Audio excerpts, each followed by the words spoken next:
jaga kesehatan di rumah. Miss tes semangatnya dulu ya. Semangat pagi. Satu kali lagi, semangat pagi. Oke, harus selalu semangat nak. Oke, nah sebelum Miss lanjutkan, tak terasa kita telah melewati penilaian tengah semester ya, selama 1 minggu atau 1 pekan. Miss selalu berharap Ananda Miss di rumah menjawab dengan jujur dan bertanggung jawab. Iya.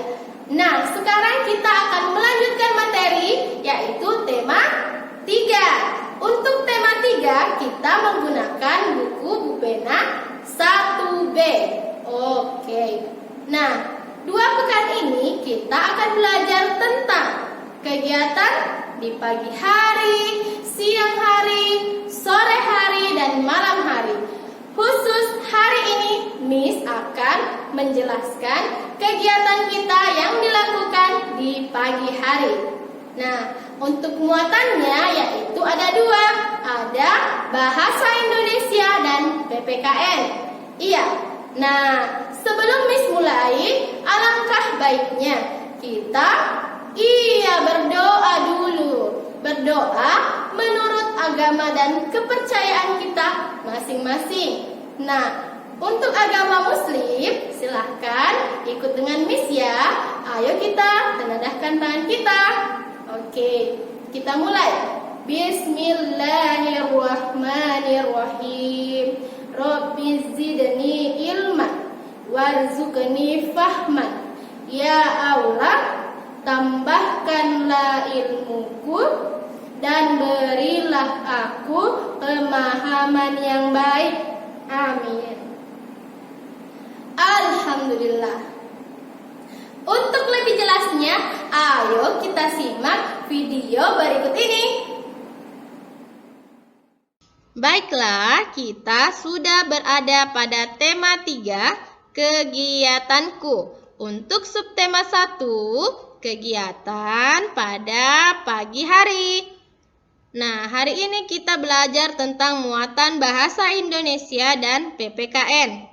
Nah, adapun tujuan pembelajaran kita dan materi yang akan kita pelajari yaitu yang pertama, kosakata pagi hari. Agar Anandaku mengetahui kosakata kegiatan pada pagi hari. Yang kedua, ungkapan permintaan tolong. Agar Anandaku mengetahui ungkapan permintaan tolong dalam percakapan. Yang ketiga, sila-sila Pancasila. Agar Anandaku mengetahui bunyi sila-sila Pancasila. Yang terakhir, sikap sesuai sila Pancasila. Agar Anandaku mengetahui sikap sesuai dengan sila Pancasila. Nah, sebelumnya, halo, apa kegiatan kita di pagi hari? Nah, sebelum itu Miss akan beri semangat. Iya, Miss beri dulu semangat dengan kata-kata motivasi. Jangan mau kalah dengan virus yang sedang menyerang dunia. Semangat! Teruslah belajar nak, karena pendidikan adalah senjata paling ampuh yang bisa digunakan untuk mengubah dunia. Oke, lanjut materi pertama. Kosakata kegiatan pagi hari. Ada kata kukuruyuk, berarti itu adalah bunyi ayam atau bunyi alam. Nah, ternyata kegiatan apa saja yang bisa kamu lakukan di pagi hari? Ayo kita lihat. Nah, inilah contoh gambar kegiatan di pagi hari. Ada ayam yang berkokok, matahari terbit, dan udara segar.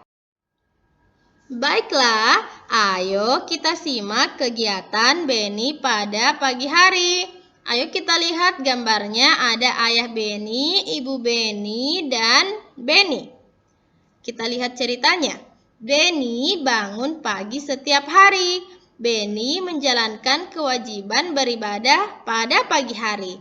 Beni bersyukur atas karunia Tuhan Yang Maha Esa. Benny merasakan udara segar pada pagi hari. Benny bersemangat mempersiapkan diri pergi ke sekolah. Mandi, berpakaian seragam, dan makan pagi dilakukan dengan senang hati. Benny berangkat sekolah diantar ayah. Nah, sebelum berangkat, Benny memberi salam dan berpamitan kepada ibu. Nah, itulah ceritanya. Nah, berdasarkan cerita tersebut, kita dapat melihat ada beberapa kosakata yang berada di pagi hari, yaitu yang mana? Iya, ada kata mandi, ada kata makan pagi. Nah, untuk lebih jelasnya, kita melangkah ke slide selanjutnya.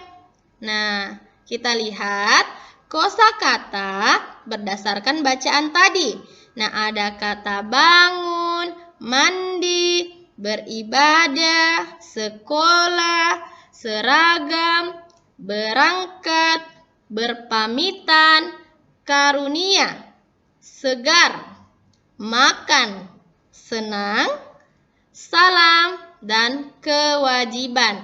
Berikut ini semua adalah namanya kosakata. Ya. Selanjutnya, menyusun huruf tentang kegiatan di pagi hari. Ayo kita perhatikan karena ini juga ada pada bukunya. Nah, contoh. Nah, ada kata a, lir. Nah, kalau kita eja, a, l, i, r. Nah, ternyata alir ini dapat dibentuk menjadi kata lari. Nah, ini adalah huruf yang teracak. Nah, kita membentuk sebuah kata. Nah, contoh yang kedua, ada kata haritama. Nah, ternyata yang M-nya yang tebal. Jadi M-nya yang di depan kita bentuk menjadi kata kata matahari. Selanjutnya, yang ketiga ada kata ansarap atau ansarap kalau kita baca. Nah, ternyata ini masih teracak. Kalau kita susun berubah menjadi jadi kata sarapan. Nah, Miss mau tanya, ada yang tahu pentingnya makan pagi atau sarapan? Nah, pentingnya makan pagi atau sarapan yaitu manfaatnya pertama, untuk kesehatan tubuh. Yang kedua, agar konsentrasi belajar sehingga kita tidak lemas. Agar kita tidak lemas, maka sarapan atau makan pagi. Nah, jadi Miss sarankan sebelum memulai Zoom atau belajar di rumah, baiknya kita sarapan dulu atau makan pagi. Next, dapatkah kamu membuat kalimat? Oh iya, ada yang tahu apa itu kalimat? Kalimat adalah rangkaian kata yang memiliki makna. Nah, ayo kita lihat kalimat tentang kegiatan pagi hari. Di sini Miss memperlihatkan 3 contoh. Ayo perhatikan 3 contoh berikut. 3 contoh yang berbeda. Pertama adalah Dedi selalu makan pagi. Ini adalah kalimat biasa. Nah, selanjutnya kalau kita disuruh membuat kalimat dengan kata mandi. Nah, jadi kita membuat kalimat dengan menggunakan kata mandi. Jadi, kalimatnya adalah saya mandi pagi. Next, yang ketiga adalah kalimat yang teracak. Ada kata berkokok, pagi, ayam, pada hari. Nah, kita susun menjadi kalimat yang benar menjadi ayam berkokok di pagi hari. Oke, berikut 3 kalimat tentang kegiatan di pagi hari dengan contoh yang berbeda. Next adalah materi kedua, yaitu ungkapan permintaan tolong. Nah, apakah kamu pernah membantu orang tuamu menyiapkan sarapan pagi? Ya atau tidak? Nah, ayo kita simak percakapan berikut ini antara ibu dan Dedi. Nah, di sini Miss akan bacakan secara bergantian antara ibu dan Dedi. Dedi, makan dulu ya sebelum Zoom meeting dengan Miss. Dedi, sudah selesai makan, Bu. Kalau begitu, tolong bantu ibu merapikan piringnya ya. Baik, Bu. Terima kasih, Dedi. Sama-sama, Bu. Dedi, Zoom meeting dengan Miss dulu ya, Bu. Oke, Nak. Semangat belajar ya. Iya, Bu. Nah, itulah tadi contoh percakapan yang ada ungkapan permintaan tolongnya. Nah, ungkapan tolong itu adalah kalimat yang diucapkan untuk meminta bantuan orang lain. Nah, setelah mendapatkan bantuan atau pertolongan, jangan lupa kita ucapkan iya, terima kasih. Next, ungkapan tolong itu diucapkan dengan A jelas agar orang tahu apa yang kita maksud atau apa yang perlu dibantu. Yang kedua harus sopan agar tidak menyinggung perasaan orang lain. Yang ketiga harus santun sesuai dengan aturan ya. Next, materi ketiga yaitu sila-sila Pancasila. Berikut di sampingnya adalah simbol-simbol Pancasila. Nah, kita lihat. Sebelumnya, tahukah kamu apa itu Pancasila? Ya, Panca artinya 5, sila artinya dasar. Jadi, Pancasila adalah 5 dasar yang menjadi dasar negara kita, yaitu Indonesia. Nah, berikut teks Pancasila yang sering kita dengar atau baca saat kita upacara. Nah, Pancasila 1. Ketuhanan yang Maha Esa. 2. Kemanusiaan yang adil dan beradab. 3. Persatuan Indonesia. 4. Kerakyatan yang dipimpin oleh hikmat kebijaksanaan dalam permusyawaratan perwakilan. 5. Keadilan sosial bagi seluruh rakyat Indonesia. Nah, setelah kita membacanya, ayo kita kenali simbol sila Pancasila. Pertama, ini gambar bintang. Lambangnya seperti ini, bunyinya ketuhanan yang Maha Esa. Kemudian simbol yang kedua atau lambangnya yaitu ada rantai. Nah, bunyinya itu adalah kemanusiaan yang adil dan beradab. Yang ketiga, ada pohon beringin. Bunyi silanya yaitu Persatuan Indonesia. Yang keempat, kerakyatan yang dipimpin oleh hikmat kebijaksanaan dalam permusyawaratan perwakilan. Yang kelima yaitu ada padi dan kapas.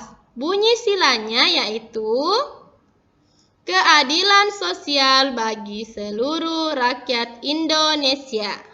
Nah, berikut adalah 5 simbol sila Pancasila atau lambangnya juga ya. Oke. Nah, next kita ke materi keempat yaitu sikap sesuai sila Pancasila. Nah, kita lihat ya. Pernahkah kamu menolong orang lain? Nah, ada yang tahu menolong itu apa? Menolong adalah membantu orang lain. Nah, menolong itu ternyata merupakan pengamalan atau contoh sila ke-5 Pancasila. Jadi kalau kita menolong teman, menolong orang lain, itu salah satu contoh pengamalan sila ke-5. Nah, ayo kita lihat contoh sikap menolong sesuai sila Pancasila. Nah, yang pertama, kedua, dan ketiga kita perhatikan ya. Yang pertama, ini adalah membantu teman atau menolong teman ya, yang tasnya jatuh dan bukunya berserakan. Yang kedua, ini adalah gambar mengantar teman yang sakit perut. Ini juga salah satu contoh menolong teman. Yang ketiga adalah membantu teman yang sedang terjatuh dari sepeda. Nah, ketiga gambar ini adalah salah satu contoh sikap menolong dan sesuai dengan sila ke-5 Pancasila. Oke, jadi nanti kalau saat ditanya, tuliskan contoh sikap yang sesuai sila ke-5 Pancasila adalah, nah, kita bisa melihat, oh ternyata sila ke-5 itu adalah contohnya menolong sesama teman atau orang lain. Nah, itulah materi dari Miss. Miss ucapkan terima kasih. Nah, bagaimana tadi video pembelajarannya? Miss harap Anandanya Miss di rumah dapat memahami dengan baik. Untuk menambah wawasan Ananda, mari kita kerjakan Bu Pena halaman sekian. Oke. Dan tugas yang kedua adalah membuat video percakapan antara Ananda boleh bersama ayah atau bersama bunda atau bersama kakak atau bersama adik dengan menggunakan ungkapan permintaan tolong. Jadi, Ananda memiliki 2 tugas, yaitu Bu Pena, kemudian yang kedua adalah membuat video percakapan ungkapan tolong. Oke? Untuk lebih jelasnya, jika ada pertanyaan, mari kita tanyakan kepada Miss. Atau kepada Miss yang ada di kelasnya. Nah, untuk hari ini sekian pembelajaran dari Miss. Lebih dan kurangnya mohon dimaafkan, karena Miss juga manusia biasa, tidak pernah luput dari kesalahan. Miss akhiri dengan ucapan wassalamualaikum